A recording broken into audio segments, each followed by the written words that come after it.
जिसमें आज मैं बात कर रही हूं, एक बार फिर हिंदू यात्रा निशाने पर ली गई है। एक बार फिर हिंदू यात्रा पर चले हैं नफरती पत्थर। बंगाल हो, बिहार हो या फिर दिल्ली, चाहे कोई भी प्रदेश हो, लेकिन तस्वीर एक जैसी। आखिर बार बार ये नफरती पत्थर शोभा यात्रा पर ही क्यों बरसाए जाते हैं? एक बार फिर ऐसी ही तस्वीर सामने आती है गुजरात से, जिसके बाद सवाल खड़े हो रहे हैं कि हमेशा हिंदू यात्रा ही क्यों निशाने पर होती है।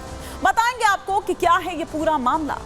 इसके अलावा बात होगी हिमंता, योगी और मोहन के अपराध के खिलाफ जीरो टॉलरेंस की नीति की, उस एक्शन की जो असम से लेकर उत्तर प्रदेश तक देखने को मिल रहा है। और क्या बता रहे हैं ये एक्शन? अगर अपराध किया तो बचोगे नहीं, अपराध पर किसी तरह की कोई माफी नहीं मिलेगी। असम के नगांव में हुए दरअसल एक नाबालिग के साथ गैंगरेप के बाद मुख्यमंत्री हिमंता बिस्वा गुस्से में हैं। सीएम ने इस घटना को मानवता के खिलाफ अपराध बताया है और सख्त कार्रवाई के निर्देश दिए हैं। क्या है ये पूरा मामला, कैसे असम से लेकर यूपी तक एक्शन देखने को मिल रहा है, ये भी आपको बताएंगे। और साथ ही इसके अलावा बात करेंगे भिवाड़ी मेवात के जंगलों में मिले आतंकी कैंप्स की। दिल्ली पुलिस ने 6 संदिग्धों को गिरफ्तार किया है। जहां ये रह रहे थे उन कमरों से हथियार, गोला बारूद और आतंकी साहित्य बरामद हुआ है। लेकिन राज्य पुलिस को इसकी भनक क्यों नहीं? क्या ये राज्य पुलिस का एक बड़ा फेलियर नहीं है?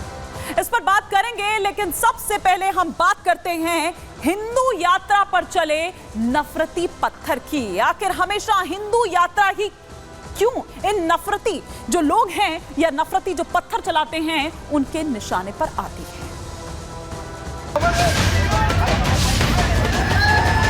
पत्थरबाजी एक ही पक्ष करता है, जिसका नाम है कट्टरपंथी इस्लामिक गजवा हिंद बनाने वाले लोग।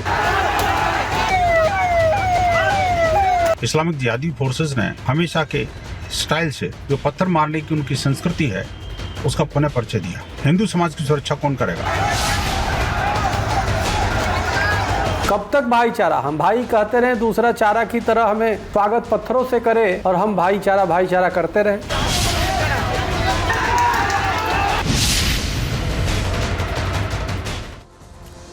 तो सनातन परंपरा पर एक बार फिर से हमला बोला गया है। एक बार फिर से उस हिंदू संस्कृति पर, हिंदू परंपरा पर अटैक किया गया है। लेकिन आखिर क्यों?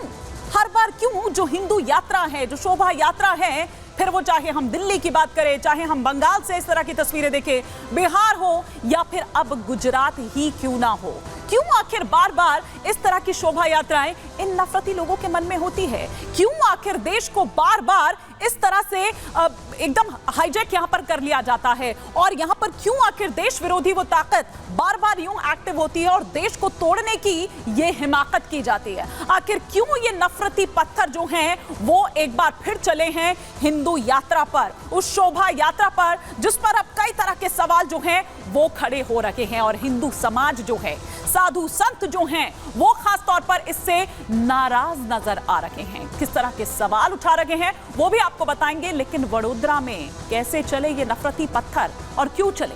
वडोदरा में श्रीजी शोभा यात्रा के दौरान ये हंगामा होता है। श्रीजी यात्रा की शोभा यात्रा पर यह पथराव होता है। आपको बता दें कि ये जो शोभा यात्रा निकाली जा रही थी, ये माधोनगर से गुजर रही थी। ये माधोनगर से गुजर रही थी शोभा यात्रा, और पथराव के बाद जैसे ही वहां पर पथराव होता है, वैसे ही इलाके में भगदड़ मच जाती है। क्योंकि किसी ने भी ये सोचा नहीं था कि ऐसा कुछ किया जाएगा या ऐसे इस तरह से टारगेट की जाएगी ये शोभा यात्रा। पुलिस की मौजूदगी में ये पत्थर फेंके जाते हैं। अब आप सोच लीजिए कि क्या पुलिस का कोई कंट्रोल वहां पर नहीं था? इस तरह के तमाम सवाल है। और पुलिस जो है वो क्यों मूक दर्शक बनी रही? पत्थरबाजों ने कई गाड़ियों में वहां पर तोड़फोड़ की, जो भी वहां पर वाहन थे उनमें तोड़फोड़ की गई। उन लोगों को जो उस यात्रा में थे, उन लोगों पर भी ये पत्थर बरसाए गए। इस दौरान कई लोग घायल हुए हैं। मैं आपको तस्वीरें भी दिखाती हूं जो गुजरात के वडोदरा से आई। और श्रीजी यात्रा जो है वो वहां निकाली जा रही थी। श्रीजी आगमन पर दरअसल इस यात्रा का आयोजन किया गया था। ये कार्यक्रम, ये गणपति उत्सव दरअसल चूंकि अब यहाँ की तैयारी हो रही है, गणेश चतुर्थी से पहले वो तमाम जो कार्यक्रम के आयोजन है और हम देखते हैं कि जगह जगह किस तरह से वो यात्रा जो है वो निकाली जाती है। तो श्री जी का आगमन हो रहा था और श्री जी के आगमन के दौरान ये पूरी यात्रा वहां हो रही थी और ये देखिए ये उसके निशान यहाँ पर आपको नजर आ रहे हैं। पुलिस वहां पर उस वक्त थी लेकिन पुलिस कुछ नहीं कर पाई। क्या पुलिस बिल्कुल लाचार थी? देखिए किस तरह से वहां पर किस तरह से क्या माहौल था उस वक्त, किस तरह का मंजर था, आपको सुनवा रही हूं।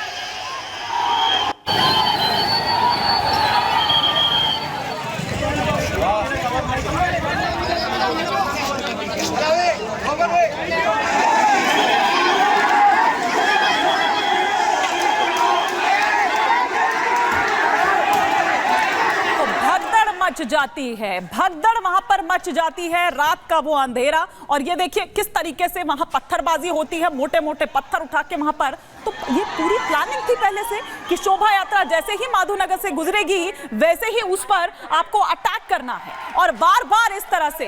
अब दो तस्वीरें इस वक्त आपके टेलीविजन स्क्रीन पर दिखाई दे रही है, किस तरह से वो जो गाड़ियां, वो जो वाहन वहां पर खड़े थे उनके शीशे एकदम चकनाचूर कर दिए गए। इलाके में तनाव व्याप्त है। पुलिस अब जरूर वहां पर तैनात है लेकिन पुलिस तो तब भी तैनात थी जब वो यात्रा वहां से निकाली जा रही थी। तो फिर आखिर क्यों बार बार हिंदुओं की इस यात्रा को निशाने पर लिया जाता है? क्यों बार बार इस तरह के नफरती बीज जो हैं वो बोए जाते हैं? क्यों बार बार देश को खंड खंड करने वाली जो तमाम इस तरह की गतिविधियां हैं वो की जाती है? शोभा यात्रा पर लेकिन जिस तरह से पथराव हुए उसके बाद सवाल कई तरह के उठ रहे हैं। वो सवाल एक एक कर जो आपके टेलीविजन स्क्रीन पर आ रहा है। पहला सवाल ये कि वडोदरा में नफरती पत्थर किसने और क्यों फेंके? आखिर क्या इसके पीछे की मंशा थी? दूसरा सवाल ये कि क्या वडोदरा का माहौल खराब करने की ये साजिश है? अमन, चैन, शांति अच्छा नहीं लग रहा था? तीसरा सवाल ये कि पुलिस के सामने शोभा यात्रा पर पथराव हो रहा था, कैसे हो गया? चौथा सवाल ये कि शोभा यात्रा के दौरान कानून व्यवस्था कैसे बिगड़ गई? क्यों नहीं कोई कंट्रोल था पुलिस का? क्या पुलिस को नहीं पता था कि यहां से ये शोभा यात्रा निकलनी है? क्या पुलिस से किसी तरह की कोई इजाजत नहीं ली गई थी? पुलिस से, प्रशासन से बाकायदा इजाजत ली गई होगी तभी वो शोभा यात्रा वहां से निकली होगी। बताया गया होगा कि कितने लोग इसमें शामिल होने हैं। फिर क्यों नहीं आखिर कंट्रोल कर पाई पुलिस वो स्थिति? पांचवा सवाल ये कि क्या पुलिस के पास पथराव की साजिश का कोई इनपुट नहीं था? ये कोई प्लानिंग इस तरह की हो रही है? क्या ये इंटेलिजेंस अगर यहां पर माने LIU यहां पर क्या ये फेल्यूर नहीं है? छठा सवाल ये कि शोभा यात्रा पर पथराव के बाद पुलिस ने क्या एक्शन लिया? तनाव व्याप्त है, पुलिस अब जरूर वहां दिखाई दे रही है, ठीक तब भी, लेकिन तब उसने कोई एक्शन क्यों नहीं लिया? क्यों होने दी गई ये घटना? सातवां सवाल ये कि देश में सनातन के खिलाफ जहर कौन घोल रहा है? क्योंकि ये कोई पहला मामला नहीं है। राजस्थान हो, बंगाल हो, बिहार हो, दिल्ली हो, गुजरात हो, इसी तरह की तस्वीरें सामने निकल कर आ रही हैं। तो फिर आखिर क्यों नहीं इस तरह की जो घटनाएं हैं उन पर कोई काबू पाया जाता है? और कौन है जो नहीं चाह रहा है कि देश में अमन चैन बरकरार रहे,